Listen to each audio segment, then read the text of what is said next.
Hello students, good afternoon. Welcome back to Tapovan group of school English medium. Students, आज हम हिंदी में chapter number 4 पुस्तक हमारी मित्र, ठीक है, पुस्तक हमारी मित्र, इस चैप्टर का आज हम अभ्यास करेंगे। तो पुस्तक हमारी मित्र, आपको ये टाइटल से ही समझ में आ जाता है कि इस चैप्टर में हम क्या सीखने वाले हैं, ठीक है। पुस्तक का महत्व, हमारी ज़िंदगी में पुस्तक की क्या जगह है। पुस्तक हमें बहुत सारी चीज़ें सिखाता है अच्छी, ठीक है। नेगेटिव थिंकिंग को हटाकर पॉजिटिव थिंकिंग हमारे में लाने की सबसे ज़्यादा अगर कुछ कोई योगदान दे सकता है तो वो है पुस्तक।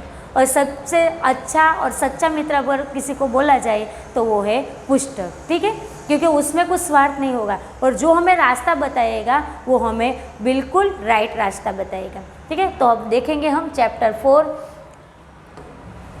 जीवन में पत्रों का विशेष महत्व है। पत्रों के माध्यम से मानवीय संबंधों में एक ताजगी, नयापन व जीवंतता बनी रहती है।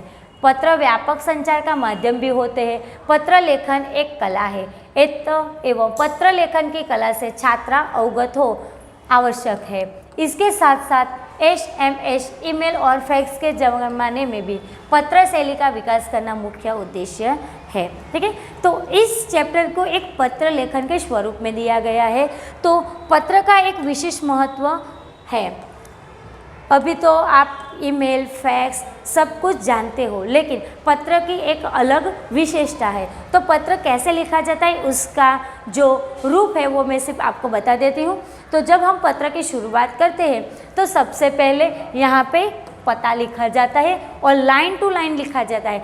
आगे पीछे लाइन होती है तो वो पत्र रॉन्ग माना जाता है। तो सबसे पहले लिखेंगे हम पता यानी कि एड्रेस, उसके ठीक नीचे हम लिखेंगे दिनांक। एक लाइन छोड़ के हमें संबोधन लिखना है और उसको उचित आदर देना है, नमस्ते या फिर नमस्ते। और उसके बाद जो पैराग्राफ आता है वो उस विषय में जो हम बताना चाहते हैं उस विषय में 1, 2 या 1 पैराग्राफ में आपको वो बताना है। और लास्ट में पत्र जो लिखता है वो संबोधन लिखेगा, ठीक है। तो पत्र हम देखेंगे 195 उमियानगर सोसाइटी यानी कि 195 उमियानगर सोसाइटी, मुद्रा, जिला कच्छ, दिनांक 4/8/2011। प्रिय मनोज, नमस्ते, ठीक है। नमस्ते और नमस्कार आप दोनों में से कोई भी वर्ड लिख सकते हो या फिर शब्द। मैं यहाँ सकुशल हूँ, आशा है वहाँ सभी कुशल से होंगे। पिछले कई दिनों से तुम्हें पत्र लिखने को सोच रहा था, परंतु हमारी पाठशाला में वांचे गुजरात अभियान अंतर्गत कई प्रवृत्तियाँ चल रही थी, इनमें मैं सम्मिलित हो गया था। एक मित्र अपने मित्र को पत्र लिख रहा है और पत्र में वांचे गुजरात अभियान के बारे में बता रहा है। मित्र, तुम भी वांचे गुजरात अभियान में सम्मिलित हुए होंगे। अभियान के संदर्भ में राज्य सरकार ने भी एक सूत्र घोषित किया था, जो पुस्तक के मित्र वो मेरे भी मित्र। वांचे गुजरात में जो लाइन दी गई वो कौन सी थी? जो पुस्तक के मित्र वो मेरे भी मित्र। मैं आज तुमको पत्र के माध्यम से किताबों का महत्व के बारे में लिख रहा हूँ। एक मित्र अपने मित्र को किताबों की जो महत्व है, पुस्तक की जो महत्व है उनके बारे में बता रहा है। किताबें हम सभी की मित्र है, वे हमें नया ज्ञान देती है एवं भले बुरे का फर्क बताती है। ये लाइन आप अंडरलाइन करके रखना कि पुस्तक हमें क्या बताती है। तो भला यानी कि क्या अच्छा है और क्या बुरा है वो सीख हमें कौन देती है? पुस्तक देती है।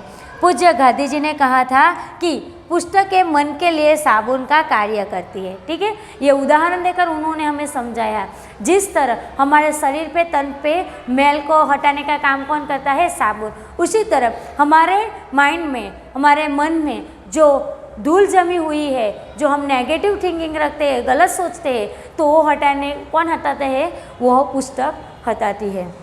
मन में जो अज्ञान है, अंधकार है, उसे मिटाकर ज्ञान का संचार करती है। और हमारे में जो अज्ञान है, जो हमें नहीं पता है, वो हमें किससे ज्ञान मिलेगा? पुस्तकों से। किताबें ज्ञान का स्रोत है। किताबें है वो ज्ञान का क्या है? स्रोत है, जिनसे जिज्ञासा की पूर्ति होती है। जिज्ञासा यानी कि कुछ जानने की हमें जो अपेक्षा होती है उसको हम कहेंगे जिज्ञासा।